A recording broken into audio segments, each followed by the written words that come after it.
As you know, the session is on climate change and global water systems, sea level variability, security, and regional implications. My name is Nikos Theodosiou. I'm a professor at the Department of Civil Engineering at the Aristotle University of Thessaloniki, and I'm the director of the Water Resources Management Laboratory, and we're working a lot of these issues. I am the chair of the United Nations Sustainable Development Solutions Network for the wider area of the Black Sea. I am also the president of the Association of European Civil Engineering Faculties, and I am also a proud and grateful member of the World Academy of Art and Science. So let me just provide an outline of the topic we're going to discuss. Climate change is profoundly reshaping global water systems. Rising global temperatures are accelerating glacier melt, altering precipitation patterns, intensifying floods and droughts, and contributing to both sea level rise and regionally sea level decline, especially in enclosed basins. These shifts are not merely environmental concerns. They are increasingly becoming matters of economic stability, food security, human mobility, infrastructural resilience, and geopolitical security, causing a global turbulence. Sea level variability presents a complex global challenge. While many coastal areas face rising sea levels, threatening major and high-populated cities, critical infrastructure, and small island states, certain enclosed water bodies experience declining water levels due to evaporation, warming trends, and river inflow reduction. These dynamics create asymmetrical risks across regions and require differentiated but coordinated policy responses. In this context, water security is emerging as one of the defining strategic issues of the 21st century, intersecting with climate finance, sustainable development, regional cooperation, and multilateral government reform. Just to give a few examples so that we can start our discussions, let's consider that in the area that we are right now, the water level in the Caspian is declining, and is declining rapidly at a rate of 10 to 30 centimeters, per year. And according to some estimations, by the end of the century, the decline could reach up to 80 to 30 meters, which is huge. It is, according to some estimations, an area probably the size of Portugal will be revealed after water is withdraws from the Caspian Sea. At the same time, the transfer of fresh water from the Black Sea to the Aegean is reducing, posing a major threat to the Mediterranean ecosystems. As you know, there is a simultaneous transfer of waters between the Mediterranean and the Black Sea. Fresh water comes from the Black Sea to the Mediterranean, and salt water goes from the Mediterranean to the Black Sea. Especially, we have issues with water resources management, especially in transboundary watersheds, that could lead to local or even to regional conflicts. And at the same time, Antarctica is losing ice mass at an average rate of about 135 billion tons per year, contributing to sea level rise. While this is a global disaster and an unprecedented threat, it might provide new opportunities by opening new routes for navigation between the Atlantic and the Pacific Oceans. So it's a very complicated issue. It's a multidimensional issue. It's a matter of security and prosperity, and of course, it can contribute to global turbulence. So our discussion today will focus on the impacts of climate change to water resources, but also to climate change itself, because climate change could be considered as a modern war. And it's a very particular war because we are on both sides. We are the ones causing climate change And we are the ones at the same time who are trying to tame climate change, but we definitely are the ones who suffer the impacts of climate change. So we have a very important panel today, and I'm really grateful for their participation. And I will start with Mr. Mukhtar Babayev. Mr. Babayev was the president of COP29 that was held in Baku about a year and a half ago. And I really have to congratulate you on that, because it was one of the best COPs I've ever participated. And even considering that you didn't have enough time to prepare the COP, because it was decided at the last moment after the previous COP, you did an excellent job, and I think that it was really a very, very important COP. Mr. Babayev is also the representative of the President of the Republic of Azerbaijan for climate issues, while previously he served as the Minister of Ecology and Natural Resources of the Republic of Azerbaijan. Mr. Babayev, the floor is yours. Thank you so much. I would like to also wish my gratitude to NGIC members for your participation and for your assistance and contribution to these issues, the water-related issues, and thanks for your joining us today. Today is Sunday already. Maria Fernanda mentioned that it is too difficult to invite on Sunday afternoon to discuss the issues, because it's already there was also the rest day for most of our guests, most of our friends. But water issue, I think it is one of the most important and for Azerbaijan is also most important issue. At COP29 and on previous COPs and also at COP30, the water issue, water-related different issues were at the center of the discussions. Only in Baku we agreed, we adopted one declaration for water resilience and one dialogue for water and climate. And we are considering water issue as a central issue also for climate COP, for biodiversity COP, for desertification COP, and other COPs considered the environmental, water, and other issues. Only several figures from OECD and UN statistics. Over 2 billion people live in countries with high water stress. Nearly 4 billion face seasonal scarcity. 1 billion more people may face water stress by 2050. Global water demand may rise by 55% by 2050. Water-dependent sectors generate about 60% of global GDP. Freshwater ecosystems are valued at $58 trillion US.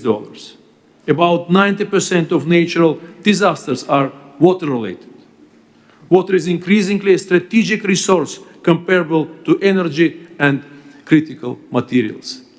Now in Azerbaijan we face with a lot of, the situation regarding the water scarcity, water stress, and Azerbaijan in the list of the countries with the risk with the water scarcity. Approximately 70% of the water, freshwater, Azerbaijan freshwater, accumulated from outside, accumulated abroad, and delivered by the rivers. Azerbaijan is downstream countries, and we're very dependent from the different rivers coming from Georgia, from Russia, from Turkey, from Iran. And the last years we witnessed dramatic changes in water volumes. And it is automatically reflects to our biodiversity, our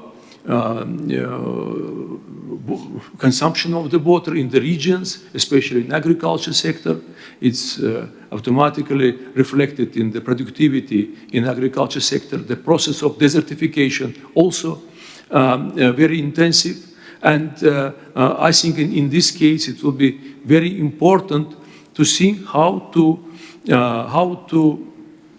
build this very close relationship between all countries, not only region, but globally.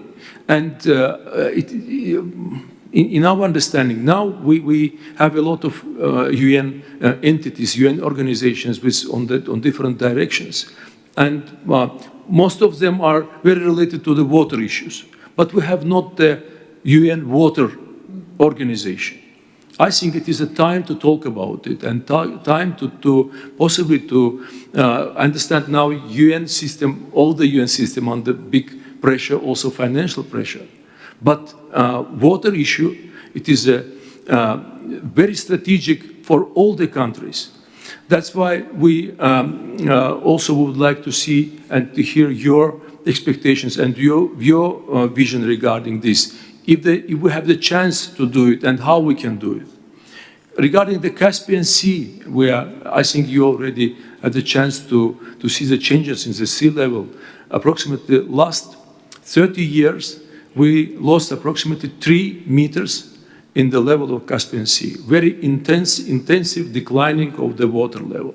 Again, the main reason, climate change, the water volumes from the main river, Volga and Ural, then other rivers, also approximately 100 rivers now discharge their waters to the Caspian Sea. And dramatic changes in the water volume discharged to Caspian Sea reflected to the sea level.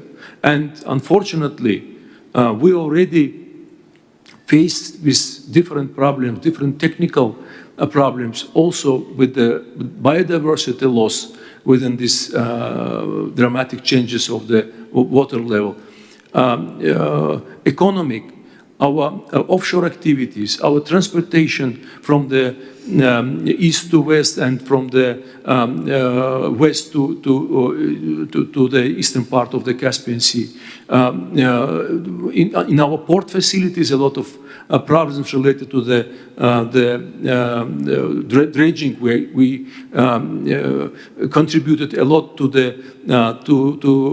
provide the sustainability of our port facilities and other issues.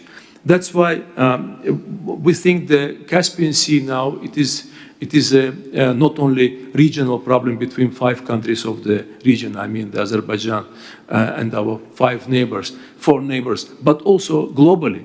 And we would like to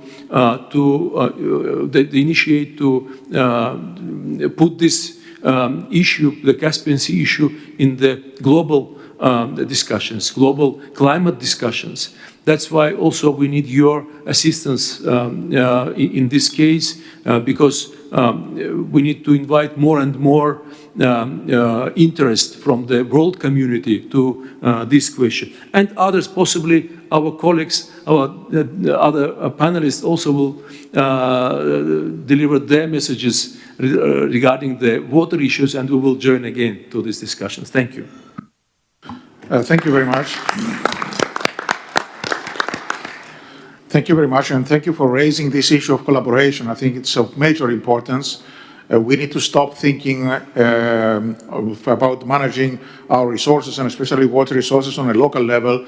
There's nothing to do with local level. It's a regional problem. It's a universal problem, and we need to find solutions in this direction. Thank you very much. So I would like to ask now Mrs. Nigar Arbadari, who is United Nations Climate Change High-Level Champion for COP29 in Azerbaijan. Mr. Arbadari is an independent member of the Parliament of Azerbaijan, representing one of the central constituencies of Baku City since 2020. And she's also a member of 2 parliamentary committees, the Foreign and Interparliamentary Relations Committee and the Family, Women and Children Committee. So, Ms. Arbadari, please, the floor is yours. Thank you very much, and I also would like to take this chance to express my gratitude to the management of the of Nizami Ganjavi Center and all the members for bringing this important subject on board. And it's the last day of the forum, it's the last event of the forum, but it's such an essential issue. So thank you for being with us here today. And I think that I start by saying that we are meeting at the right city, at the right moment to discuss the right problem, because as COP29 2 years ago, we brought the global community together to discuss the climate issues. You know, overall, we came up with the milestone, with historic achievement of climate finance. But finance itself is not the mission. So the mission is to protect people, to protect food, to protect ecosystems, to protect water. This is what we are trying to achieve through this work. And yes, Azerbaijan, as His Excellency Mr. Babayev has mentioned, Azerbaijan is also the country that is facing this, water issue quite a lot, because 70% of our surface water originates outside our borders. And also, if you just look back outside the Caspian Sea, you will see the Caspian Sea, which is essential and vital not only for our country, but for the whole region. It's the economic issue, it is the security issue, it's the transit hub. So Caspian Sea itself is a big thing that we need to create, we need to protect, actually. And we are living in a world of data, and if you go back to Google and check the maps, you will see two kinds of maps. One map is the stress level, the countries that will be facing the shortage of water. And if you check the maps again, by 2050, there are regions like the Central Asia, like parts of the Africa that will be facing this shortage of water. But there are other regions that will be under the water because of the level of the oceans rising. And myself and Mr. Babayev had a chance to meet with people from the least developed state, from the ocean states. And these people were complaining that it's the existential threat for them. So this is how big water issue is. But keeping the time frame here, I would like just to mention that one of the important things for us as Azerbaijan as a country is the cooperation, regional cooperation, especially in transboundary water cooperation, rivers issue, because there should be a cooperation between downstream and upstream countries. This is extremely important. And now if you look back to, again, to the situation that many countries are facing, like Ethiopia and Egypt are facing the same kind of problem with rivers, with Nile being upstream and downstream. So that's the message that we are always, as a country, sending to the world, that regional cooperation is extremely important here. And yes, there are a couple of, mechanisms, conventions, somehow managing this water issue, but they are not properly working. And especially if we look back to the situation now, how can we make sure that this mechanism work if international law is not properly working? So that's the question, again, that brings us back to the main subject of our forum, that, okay, the global security system is changing, the international law and international situation and international relations system is facing so many challenges. But I think that the regional cooperation in this sector is extremely important. As a country, Azerbaijan has always been open and very direct, very strict about these issues. We need to make sure that multilateral system is working and we keep, this regional cooperation. I think I will stop here, and again, thank you for this opportunity. Thank you very much, and very accurate remarks. And it's always the problem of the downstream countries that they are facing the consequences of water management in the upstream countries. We have several of these examples in Europe as well. Danube, for example, crosses, I think, in 11 countries, the watershed of Danube. We need cooperation. We need to sit together around the table and discuss the pros and cons of all the options. It's not up to any country to, even if management lies within their territory, they need to think about, especially the downstream countries who suffer the consequences. So we need to be able to approach this in this way. So thank you again. Our next speaker is Mr. Salahuddin Mezouar. Mr. Mezouar was the Minister of Foreign Affairs and Cooperation of Morocco. He was the president of COP22 in Marrakesh in 2016. This is one of the most important COPs, in my opinion, because it was held just 1 year after the Paris Agreement, and the COP was asked to turn promises into practice, because there were a lot of promises in Paris. These promises should be put in paper and start being implemented. And actually now, 20 years after the Paris Agreement, we still have doubts on whether they were implemented as they should be. Mr. Mezouar. Thank you, moderator. Let me broaden the scope on the issue much larger in another part of the world, because we have similar but different targets for this issue. Let me start with two brief observations. First, if we want to understand how climate change is reshaping our world, we should look at water. We talk a lot about energy, not sufficiently about water. Because water is where climate change becomes real for agriculture, for cities, for economies, for societies, for all.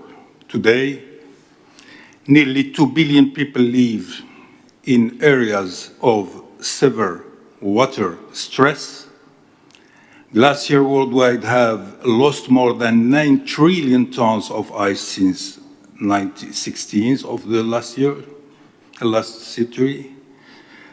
Around 70% of global freshwater is used by agriculture. What we are witnessing is therefore not a marginal environmental change. It is a structural transformation of the global water system. Second observation. Water is not longer only an environmental issue. It is increasingly becoming a strategic issue linked to food security, economic resilience, and regional stability. In many ways, the geopolitics of 21 centuries will increasingly be shaped by water. With this in mind, allow me to highlight 3 points. Climate change. First, climate change is redrawing the global map of water risks. But these impacts are not uniform. In Asia, more than 1.5 billion people depend on rivers fed by Himalayan glaciers, whose accelerated melting treatments long-term water availability. In the Middle East and North Africa, water availability in several countries has fallen below 500 cubic meters per person per year, a level considered extreme water scarcity. Even closed basins are affected. The Caspian Sea is experiencing significant fluctuation in water levels with ecological and economic consequences. Climate change is reshaping the geography of water security. Second, water disruptions are not longer isolated environmental events. They increasingly act as multipliers of economic, social, and geopolitical risks. Agriculture alone represents, as I see, around 70% of global water use, meaning water stress directly affected food system and food prices. Socially, water scarcity accelerates rural poverty, urban pressure, climate immigration. Geopolitically, around 60% of global freshwater resources are transboundary, which means water management inevitably requires cooperation between countries. Water stress is increasingly becoming a multiplier of instability. I want to mention in my third point, Africa. Africa illustrates both scale of the challenges and the importance of the adaptation. Climate change could reduce GDP in many African countries by 2 to 5 points by GDP in 2050, largely due to water stress and its impact on agriculture. A striking example is Lake Chad, which has lost nearly 90% of its surface area since 16th, affecting the livelihood of more than 30 million people. We are talking about 30 million potential people immigration. This is the new and the future and the health risk. It is also developing important initiative for adaptation. The Adaptation of African Agriculture Initiative, launched at COP22, aimed to strengthen the resilience of African agriculture. The African Development Bank has committed $25 billion through its Adaptation for Africa. There are two examples, but we have another, and I think we have another same examples in other areas. At the national level, the example of Morocco shows how anticipation can become a powerful adaptation strategy. Morocco has invested in dams, desalination, and water highway connecting hydraulic basin. In the agriculture, the country has widely deployed localized irrigation and adapt crop pattern to water availability and climate conditions. It means adaptation is not a theoretical concept, it is already happening. Allow me to conclude with 3 simple messages. First, water is becoming one of the defining strategic resources of the 21st century. Second, adaptation must become a central pillar of global climate action. Third, international cooperation is indispensable. The global climate framework, including COP29, plays a key role because in a warming world, water can become a source of tension, but the right policies, our responsibility, it's right policies, investment, and cooperation. Water can also become a powerful driver of resilience and shared stability. We have a lot to share or experience, but we have to do a lot in the COP process for more supporting the adaptation. This is the key. The rest, it's easy because it's investment. We can scale it. We can put money. We can bring a private sector. In the adaptation, it's another question. We have to develop more and more capacity and to mobilize financial resources. Thank you very much.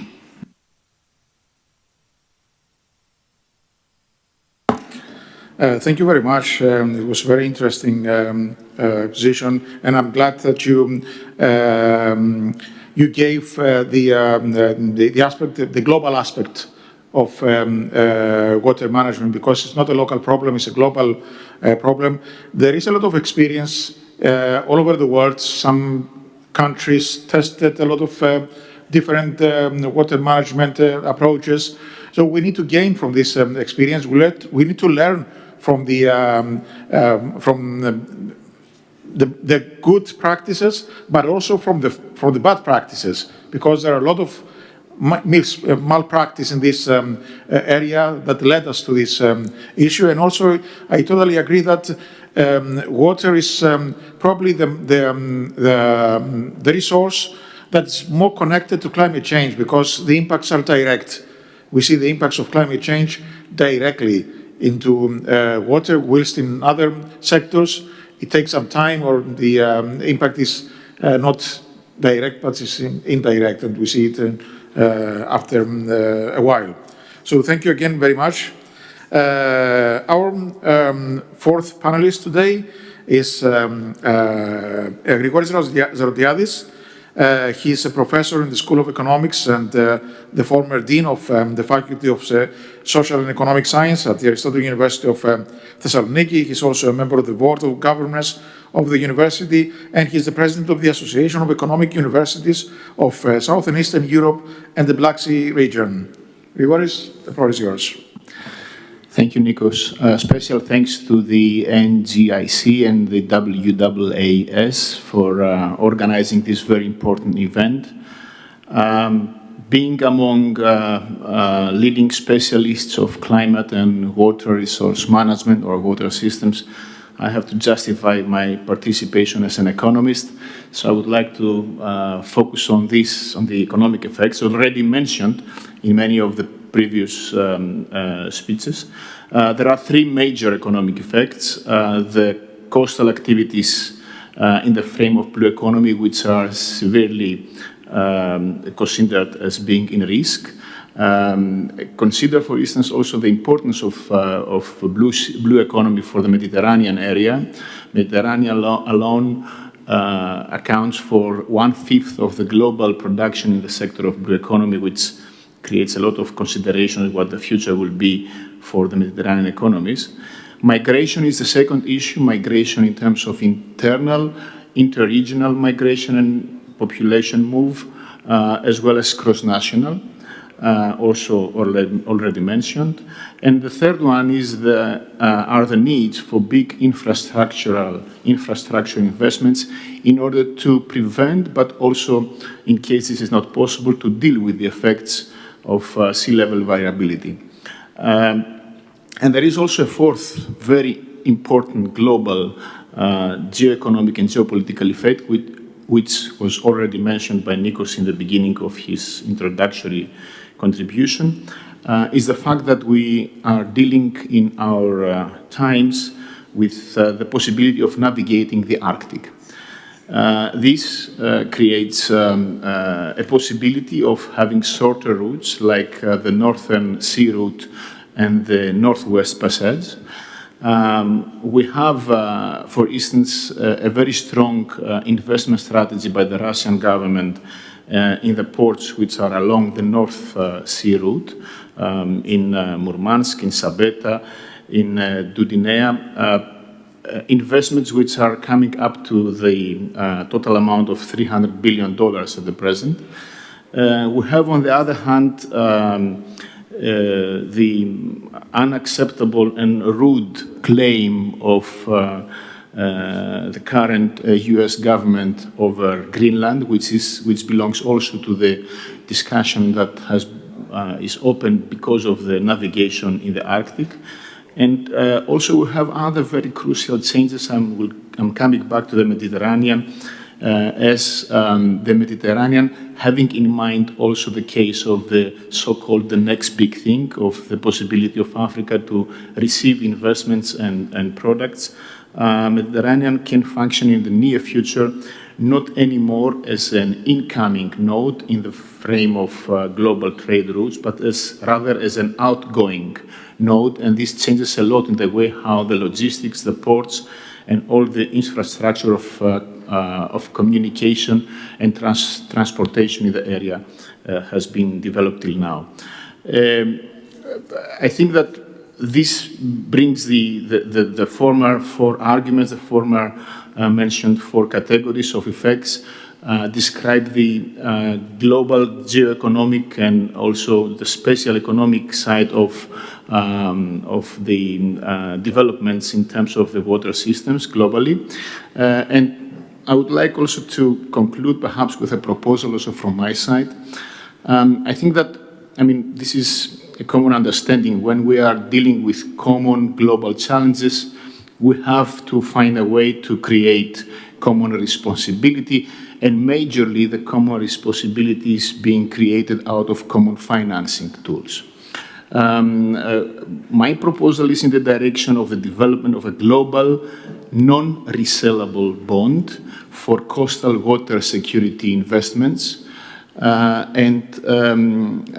This is, for me, the direction of developing global bonds in sectoral different areas is also at the same time a way out of one of the main economic problems in our time globally, the fact that we have an over-accumulation of over-centralized and non-reflected in the real economy financial capital. The financial bubble, as we call it in simple words. At the same time, this could be one of the needed centripetal forces that was an issue raised previously by President Tadic. One of the new centripetal forces to develop common collaboration at the level of the development of global bonds for specific sectoral needs in order to deal with the socio-economic and environmental sustainability.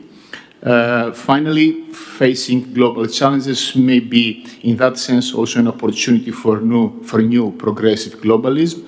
And allow me also a final remark. I have the feeling that we are overstressing in our discussions the unquestionable role of leaders and leadership. And I'm saying that because I have in my mind also the trap of the arrogance of power described by Thucydides and also by Confucius. And I think that we should, in a balanced way, in our discussions and the solutions that we propose, consider also the dynamic of the societies and the role of peoples. In that sense, for me, it's very important to move on from the behavioral aspect and from describing the individual characteristics that are behind the problems that we are facing into revealing also the collective macro-social and macroeconomic approaches.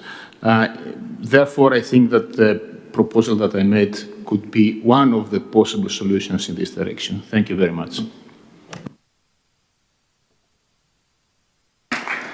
Thank you, Goris, for your contribution. Thank you for bringing the money on the table, not the actual money, but at least the idea, the concept, because it's a moving power. But it's just a tool. The essence is water management and the whole idea of achieving this collaboration to ensure our future, because water is the absolutely most essential thing that we need for our lives. We are in time, and actually, maybe we have time for one comment if anyone else from the audience would like to add something to our discussion. Oh, please. Thank you. I just wanted to add that we had just finished the work of the Global Commission on Water and the economics of water. And what that commission found, and the report is out in last November 24, was that the global hydrological cycle, where the rains come down and then they go on surface water, called blue water, and then environmentally into the land and plants, and we call that green water and so on. Human beings' activities have now disrupted the hydrological cycle. And the Commission's work is that we're seeking encouragement of all countries to start treating the maintenance of the hydrological cycle as a global public good. And therefore, anything that encroaches upon it should be counted as a cost in the treatment of the cost-benefit analysis for investment projects.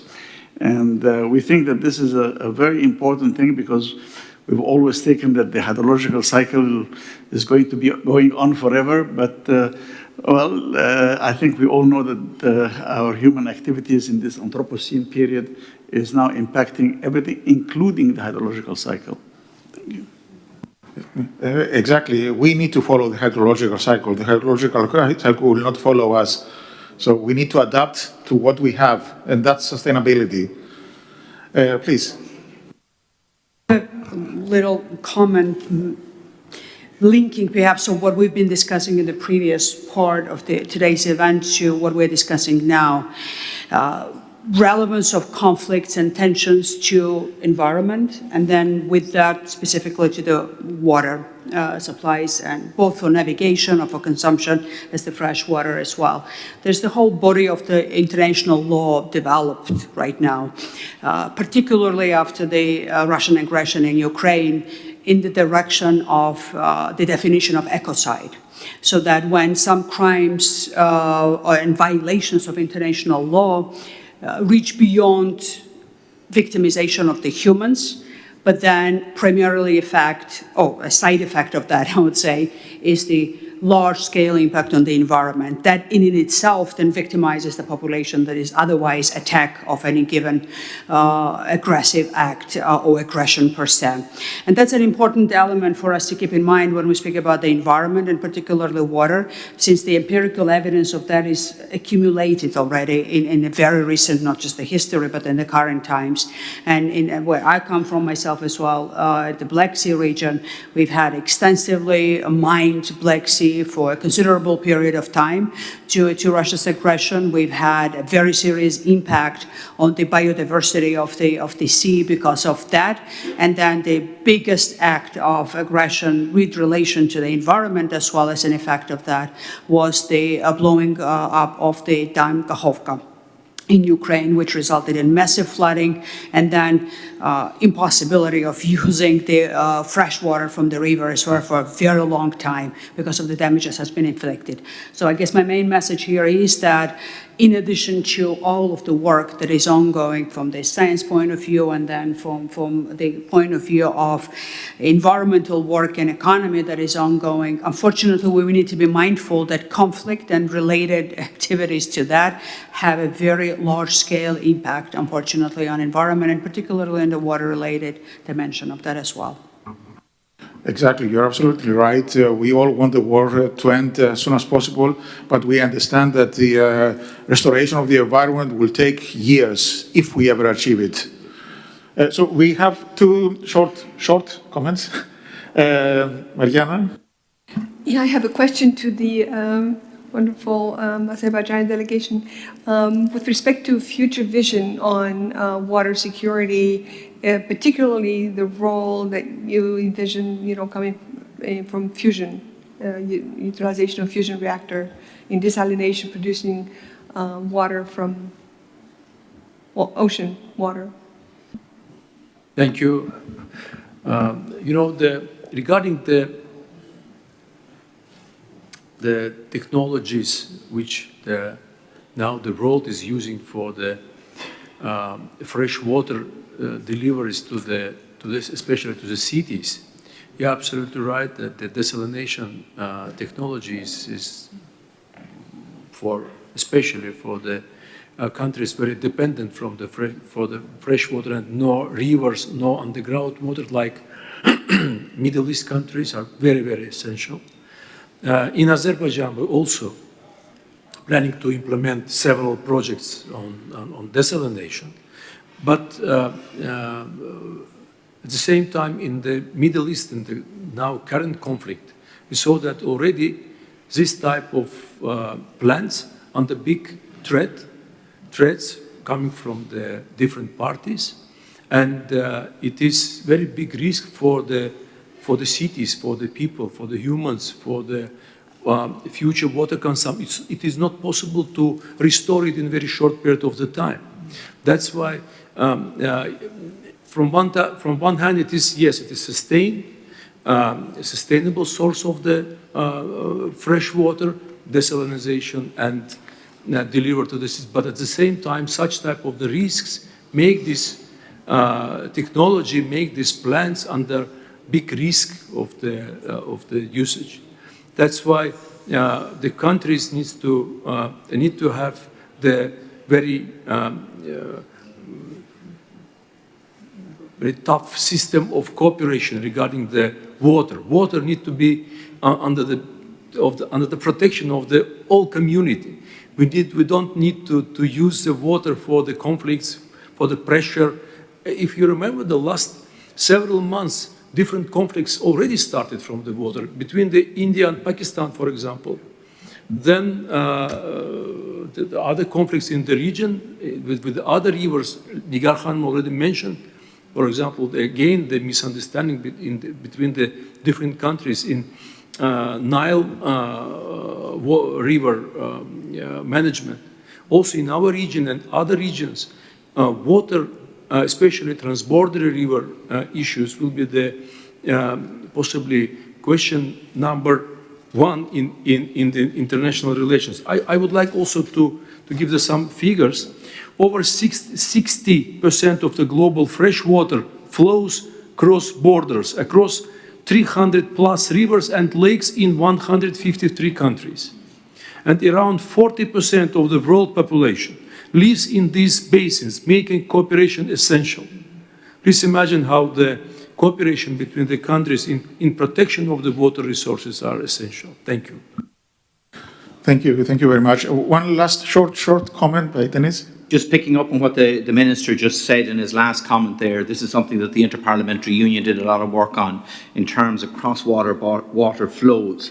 The critical issue here is access to data in terms of rainfall, in terms of flows, extraction. There needs to be a level of transparency so that neighbouring countries can actually see what's happening. And that's something critically important to this conversation.